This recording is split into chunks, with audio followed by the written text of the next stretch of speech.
Welcome back to my channel. I hope you had a good week. I hope everything is okay.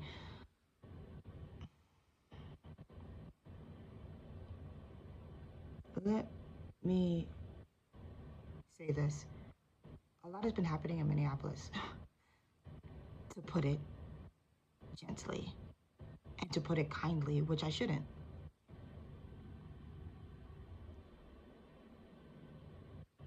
We've had a real problem with ICE. And I'm afraid to say anything about it. But then I don't want to be afraid. I don't want to be afraid. So,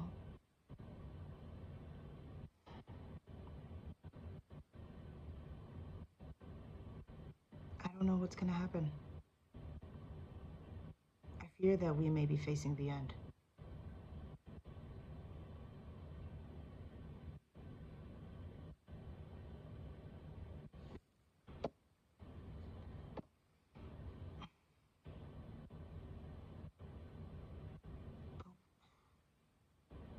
But I have a saying that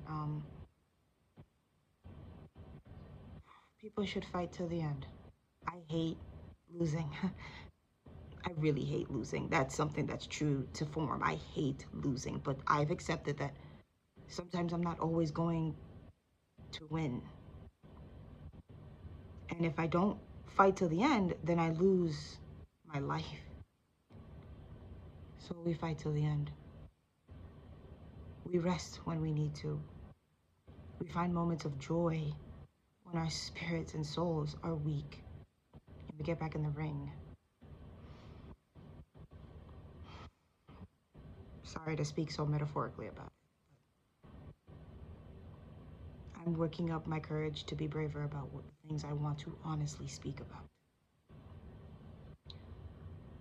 The way I want to continue to fight is to make sure I am still telling stories that are important to me. And, well, obviously, I still want to be on TV and movies someday, no matter how the world looks. So, here I am, telling my stories. So, when I was 8 years old, I went to Nigeria. Moving forward, when I explain stories, just keep in mind that not all of them are like linear. Like, to best explain it, if something happened June 1st, the next event of that story might have happened like July 2nd.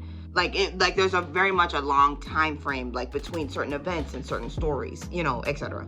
So I'm going to do my best to try to tell the stories linear because life doesn't happen like episodic where one thing happens one day, the next thing happens the next day, and then the following conclusion happens. You know what I mean? So it's not gonna be episodic. So just keep that in mind.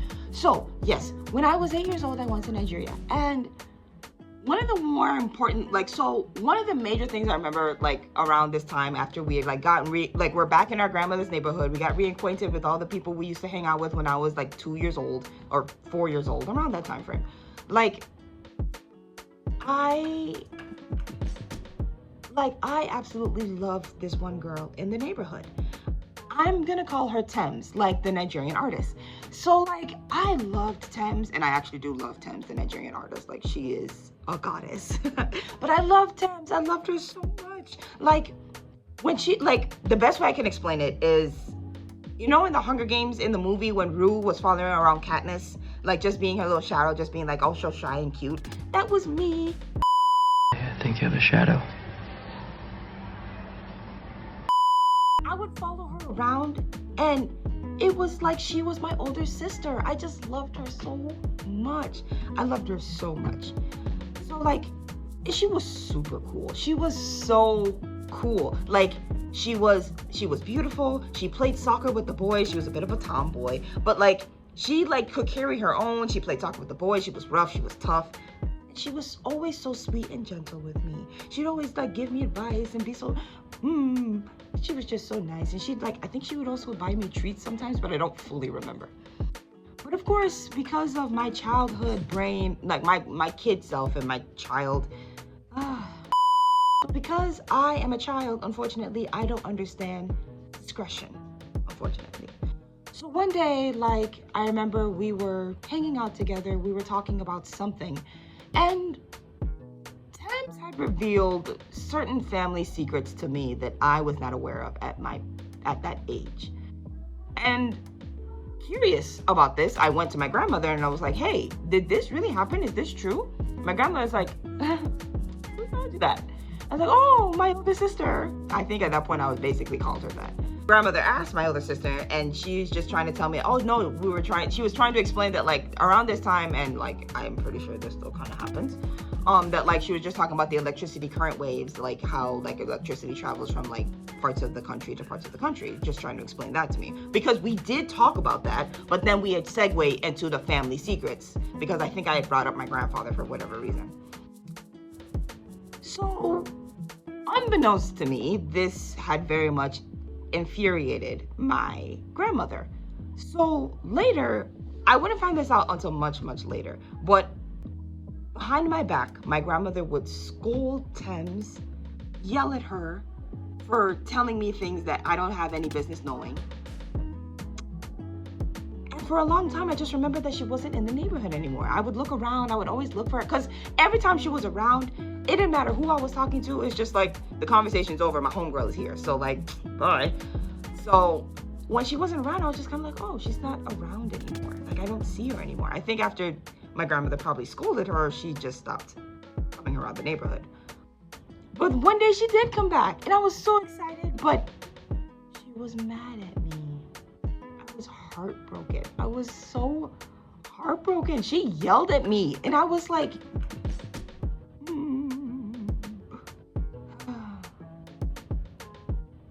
It was heartbreaking. So childhood, like my 8-year-old self was like, I should probably just leave her alone. She probably doesn't want to be my friend anymore. And we didn't talk ever after that. However, despite the fact that we were angry, she was angry at me and I had made a mistake, I realized that she still very much cared about me. So at one point, I remember it was very dark, it was nighttime, and you know, she was around in the neighborhood playing soccer with the boys, and I just didn't bother her anymore at this point in time.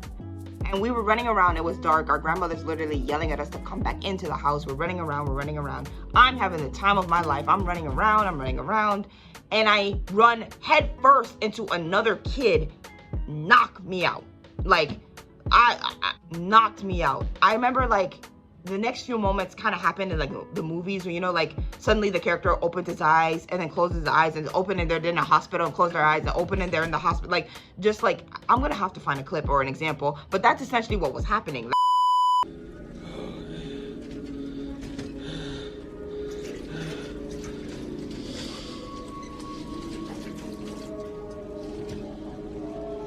Nancy? No, don't touch it. Don't touch it. Hey, buddy. Shh.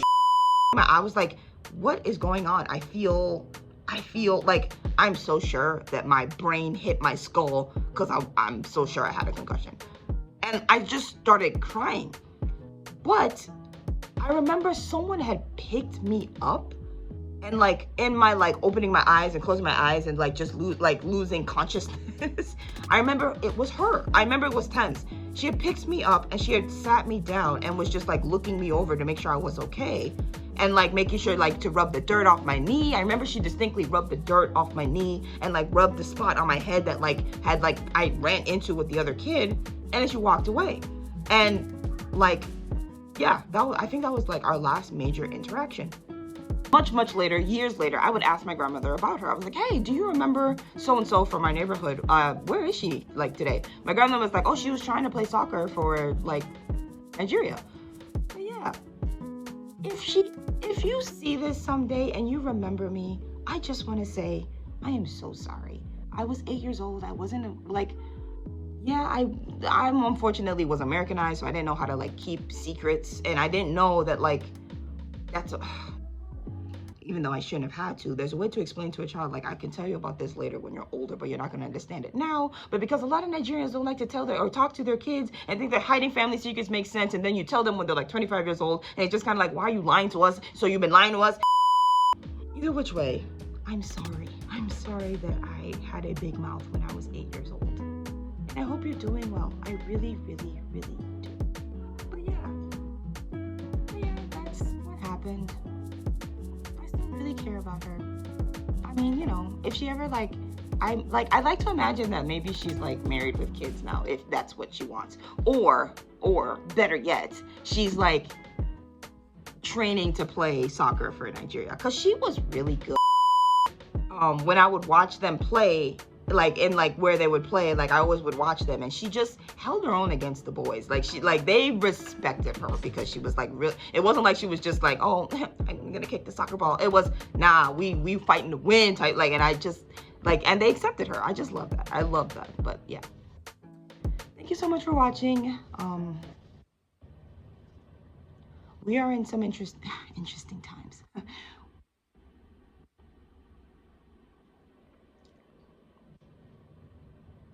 I love the city of Minneapolis.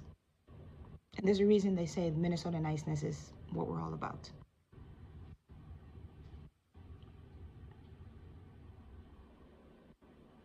I am going to fight the good fight. And I'm also going to find moments of joy. That's all I'm going to say for now. And I will find the courage to say more and not be afraid to use my voice. Thank you so much for watching. Stay informed, stay hydrated, stay tuned.